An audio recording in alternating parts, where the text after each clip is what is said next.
Okay, I'll just go up there and I'll just speak loudly.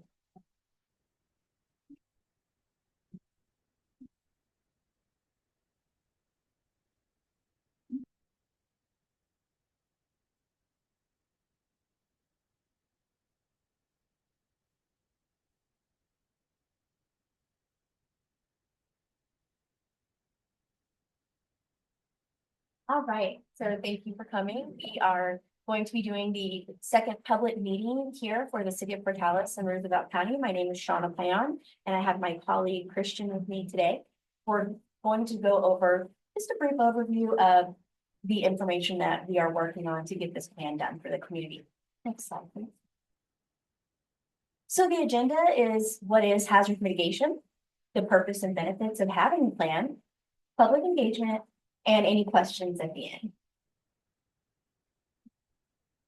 So what is hazard mitigation? Sometimes people get that confused with preparedness, but hazard mitigation is the long-term projects that you do in the community to help become more resilient from the hazards. So as we can see in these photos, these are some examples of hazard mitigation. One of the things that we can see is where the sediment and the debris is caught by the little apparatus there to keep it from going into the drainage and in the water. So it does help prevent that from going further down and causing more problems down the line. We also have a fuel tank, a propane tank more than likely, right there. And as we can see, it's covered with trees and fuel that can cause wildfires. So with that, it's wildfire mitigation by doing fuels reduction. As you can tell in the before photo, there's trees around it, there's some piles of logs, but in the second one, everything is a little bit further back. So it's less likely to have, they won't have as much fuel there, and it's less likely to catch on fire and potentially cause problems. So those are just some examples of mitigation. So the purpose of mitigation is because we want to reduce or prevent those fatalities and injuries, because as we know, events are going to happen. So what we can do is we can prevent that. So by doing this plan, we're going to take a look at the hazards, and we're going to look at how they've impacted the community and how they could impact it going forward. Then we're also going to look at how we can reduce those impacts, and we can do that by doing projects. And that's the actions and projects are something we'll speak about at the next meeting. But essentially, we want to take that, what we've already identified as being a hazard, and reduce its impact. So that's important whenever you have hazards to reduce that. That's the point of mitigation. And it also helps the sustainability of the community as far as any businesses go, because whenever a hazard event happens, it doesn't just impact the individuals, it also impacts the whole community. So you have an economic impact. So whenever you've mitigated these hazards, it does reduce not only the impact to your community members, but also to your local economy. Next slide, please.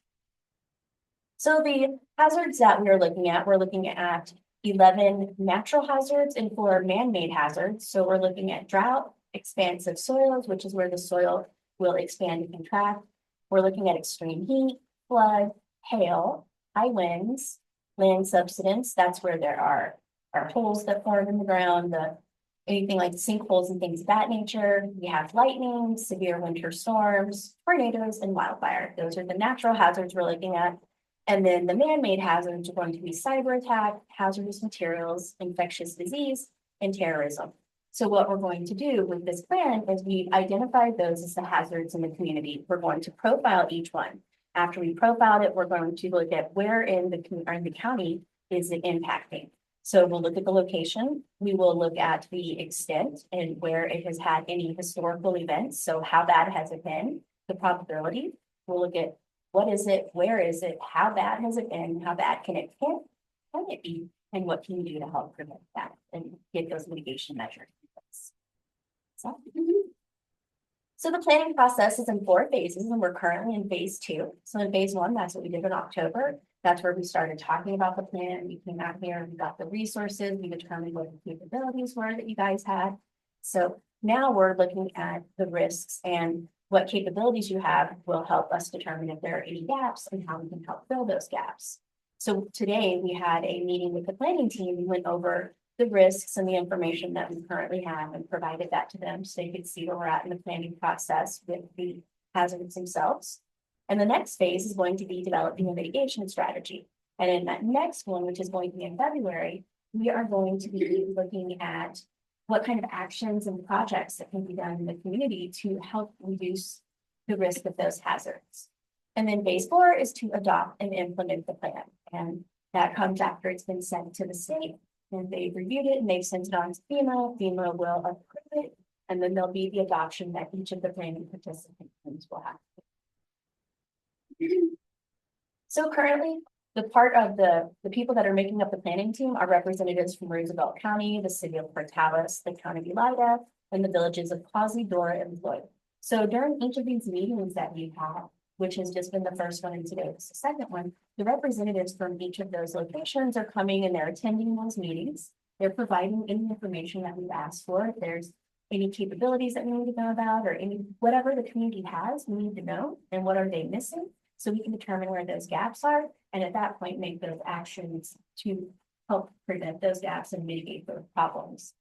They're also going to help with mitigation goals, which we'll talk about those in the next meeting, and the mitigation strategies. So that's the next step, is creating those actions and projects that the community needs. And they're sharing the information for these public meetings, the draft plan when it gets to that point. They're sharing that on their website and social media. So they're helping provide that information to the public so people can come to meetings like this. So what is the purpose? The purpose is so you understand what those hazards are, because you live here, you see there's flooding, you see there's drought, but you may not understand how impactful it has been or how those historical events have impacted it and how it could get worse. So by identifying these hazards and profiling them and doing that data analysis, there's a better understanding of what are the worst hazards that are here and how can we help mitigate those hazards. That also helps the decision makers decide whenever it comes to like any ordinances they want to put in place, burn bans, things of that nature. That data helps support any of that as well. They're also looking at any of the alternatives that you can do. So you may think, oh, there's some projects you can do here, but then it may not be as cost effective. Whereas a mitigation plan, you know what the hazards are, you know what the risks are, and you can make a good decision for the project that you want to make in your community and to help prevent that hazard. Whether it's an arroyo for flooding or a generator for a critical facility, that data provides that information that you would need for a grant application and supports that decision as well. And it's an investment. Mitigation projects are an investment. And for every dollar that you invest in mitigation projects, you get about $6 or more back in savings, because if you already know the hazard, you've already had these historical events, you know how bad it can be.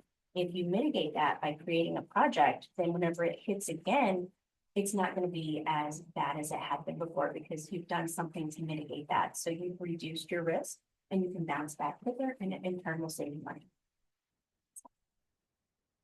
And it also allows you to have eligibility for grants that you otherwise would not be able to have. So with this hazard mitigation plan, once it's FEMA approved, it's good for 5 years.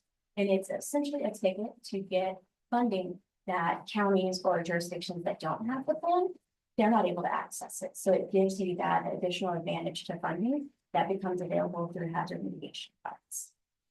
Next slide. And these are the programs that you would have access to with the FEMA approved hazard mitigation plan. The most common one is the Hazard Mitigation Grant Program. That's the HMGP program. There has to be a presidential declaration of a disaster. Once that happens, 15% of those funds are set aside, and that is put towards the mitigation money that's available statewide. But the impacted jurisdiction has priority. And that's typical for any of these mitigation grants that are available statewide. The impacted jurisdiction will always have a priority, or if it's a fire, like the FMAD, that would be the priority as well.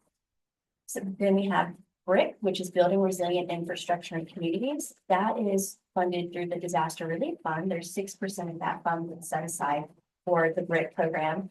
It is a nationwide program that typically runs on an annual basis, and it's a points-based program. So a part of your hazard mitigation plan is to identify the vulnerable communities, and that's something that could potentially get you extra points whenever it comes to the grant application, since it is points-based. It's nationwide, available usually in October, but it really does depend whenever the funding's there and how FEMA wants to run it. But typically you'll see it later on in the year. Then we have the Flood Mitigation Assistance, the FMA. Those are also annual grants that are available nationwide. Generally with FMA grants, they are handled on a state basis. So you have a pass-through agency in the state that will handle the application platform and any of that, and provide technical assistance and push that information out to the counties whenever it's available. And then we have our FMAG, that's the post-fire hazard mitigation grant. That is where you have 10 years worth of declarations for fires. They take that, they base that declaration on the average of the past 10 years. And that's how much funding is available once that FMAG is announced. It's a statewide one as well, and that impacted jurisdiction will have priority. And then we have the high hazard potential dam grant.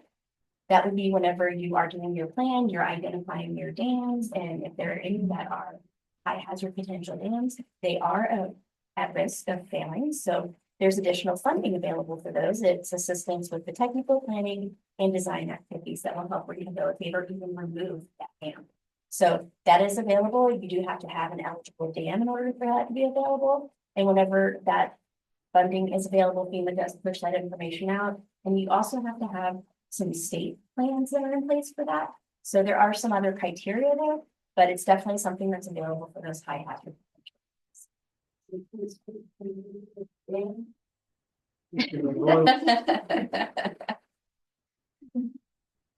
So for the planning process, how can you help? You can come to the meetings as we're having today. We're going to have one more in February. So definitely, whether it's watching the recording or coming to the meeting in person, you can definitely attend.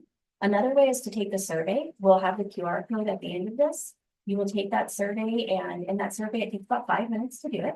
That at that point, you put some information in and you can provide feedback, and that goes to our planning team. So when we have our next meeting in February, the planning team is going to get a copy of those results that we have. Currently, we have about 29 surveys that have been completed. So that's good. But we always welcome the more surveys, the better. And it is going to be open until March. So we encourage that people share the QR code, and it's definitely on the social medias, websites of all the planning team members.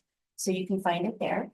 But whenever you do that, that feedback is potentially incorporated into the plan. There may be something that you're aware of that maybe the people on the planning team aren't aware of. So by providing that information, you could be making a difference in what could be input into the plan.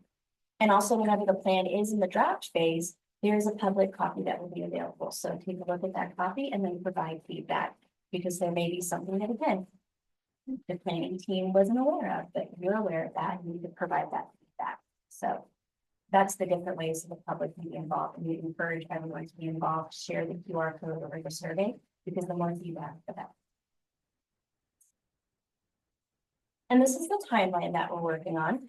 We already had the first meeting in October. Now we're on our second meeting, and on February 6th, we'll have our third meeting. And once between February and July, we'll be drafting the plan, and we'll get that draft out to the planning team for their review. And then we'll also get that plan out for the public review. That'll probably be around June. And by July, we intend on submitting that to the state so they can take a look at it, review it, and send it on up to FEMA. And hopefully it will be, that's the way it's going to work. And I see that it says public draft available in August. So we'll be there in August. Okay.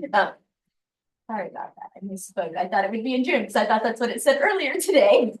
It will be available for public view. Rest assured, it will be available. You will be able to take a look at it, whether it's June or August. As soon as it's available, the planning team will put that information out, because we want to make sure the public has an opportunity to take a look at it. Here we have the contact information for our leadership. So if you have any questions, you can always reach out to them through the QR codes or through the phone numbers or emails, whether it's you're watching the recording or you find a way to reach out to them like later on down the line. Please reach out to any of us. We're always willing to help and answer any questions.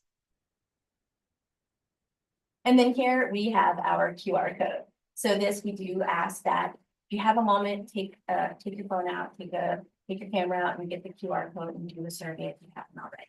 Because it does make a difference. That information does get passed on to the planning team, and it could help to prioritize actions or provide them information on something they may not have.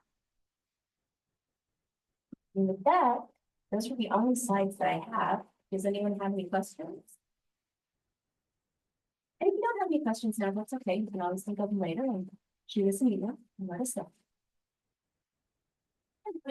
Yes. What happens after the plan's in place? So the plan, we make the plan, Mhm. it goes to FEMA, then.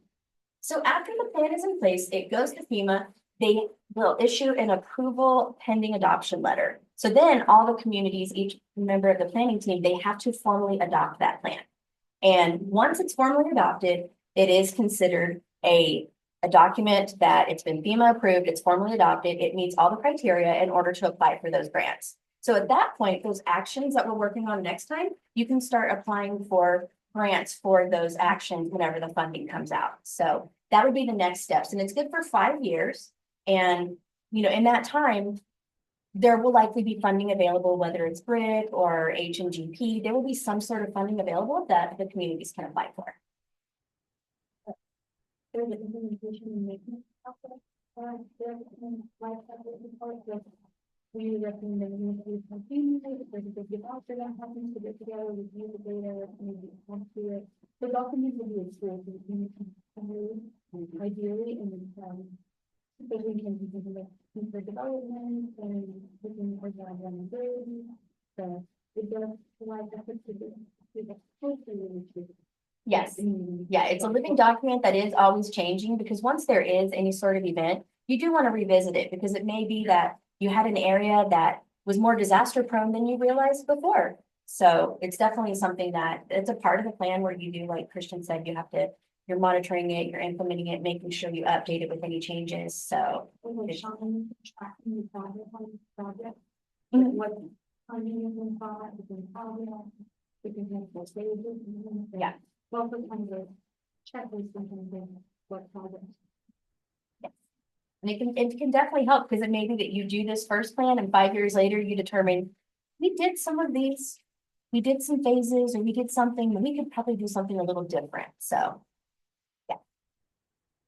Okay. Yes, you're welcome. Okay, anything else? Awesome. Well, thank you so much.